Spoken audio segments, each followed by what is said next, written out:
English first paper ভাইয়া পুরোপুরি complete. এবং আজকে আমি শুরু থেকে বলে রাখি যে ভাইয়া আজকের ক্লাসটা কিন্তু একটু লম্বা হবে, বিকজ আজকের এই ক্লাসে আমি কিন্তু টোটাল তোমাদের 9টা আইটেম শেখাবো। এখন তোমরা প্রশ্ন করতে পারো যে ভাইয়া কেন এত লম্বা হবে, দেখতে পাচ্ছ অনেক ঘন্টা। এর রিজনটা হচ্ছে তোমরা কিন্তু জানো যে অলরেডি বাংলা প্রথম পত্রে যে বাসটা দিছে, যে কুমিল্লা বোর্ড একটা বাস দিছে, প্লাস হচ্ছে অন্যান্য বোর্ডে আরো অনেক কিন্তু খারাপ হয়েছে। তার মানে এই থেকে বোঝা যাচ্ছে যে তোমাকে যদি আমি ল্যাম্পসাম পড়ায় দিই, তার মানে মাথায় রাখবা যে ওগুলো থেকে কিন্তু তুমি কমন পাবা না। কমন পাওয়ার জন্য তোমার একটু ভাইয়া কষ্ট করতে হবে। তো আমরা কিন্তু পুরোপুরি সকল আইটেমই ভাইয়া তোমাদেরকে কভার করে দিব। ফর এক্সাম্পল তুমি একটু দেখো, প্রথমে আমার টপিকটা থাকবে ভাইয়া পয়েম। আমি তোমাকে পয়েম প্রথমেই আমি ধরবো কিন্তু পয়েমে কিন্তু যে 7টা পয়েম আছে সুন্দরভাবে সামারিটা তোমাদেরকে পড়াই দেবো।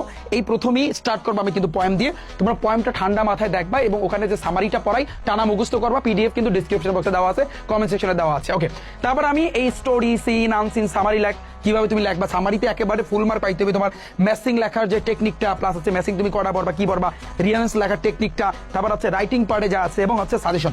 লাস্টে থাকবে কিন্তু আমাদের সাজেশন যে কি কি তোমার পড়তে হবে না পড়তে হবে এবং কোনগুলো তুমি ভাইয়া প্র্যাকটিস করবা, A to Z। ওকে, তাহলে ক্লাসটা আমি শুরু করি এবং তোমরাও ভাইয়া শুরু করো। হয়তো বা ক্লাসটা লম্বা, বাট যদি তোমার কাছে মনে হয় যে ভাইয়া অনেক স্লো কথা বলতেছে, তুমি ক্লাসটা স্পিড বাড়ায় দেখে নাও। কারণ ইউটিউবে একটা সিস্টেম আছে, কর্নারের দিকে দেখবা 3 ডট আছে তোমাদের কর্নারে, তো ওখানে দেখবা স্পিড বাড়ানোর একটা সিস্টেম আছে। তুমি যদি স্পিড তোমার মতো করে তুমি বাড়িয়ে তারপর কিন্তু ক্লাসটা পুরোপুরি ভাইয়া শেষ করবা। এবং চ্যালেঞ্জ করতেছি আজকের ক্লাসটা দেখার পরে ইনশাল্লাহ এগুলোর ভিতর থেকে তুমি কমান পাবা অন্তত পক্ষে।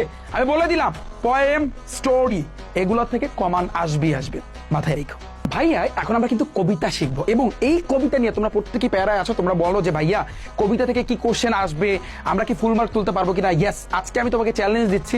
ভাইয়ের ক্লাসটা তুমি দেখবা, যেই কোশ্চেনগুলো ভাইয়া তোমাদেরকে আজকে পড়াই দেবো, এখানে দেখবা অনেকগুলা কিন্তু কবিতা আছে। প্রত্যেকটা কবিতার আমি তোমাদের সামারিটা পড়াবো, মেইন পয়েন্টটা তোমাদেরকে আমি শিখাই দেবো।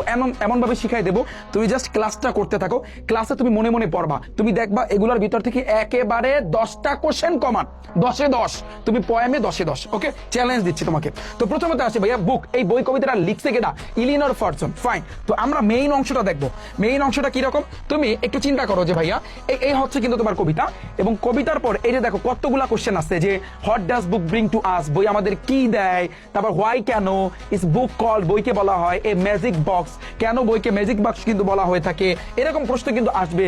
নেম, নাম লিখতে বলছে, সাম কিছু, ডিফারেন্ট, বিভিন্ন ধরনের টাইপস, ডিফারেন্ট টাইপ মানে বিভিন্ন প্রকারের বুকস, বিভিন্ন প্রকারের বইয়ের নাম তোমাকে লিখতে বলছে।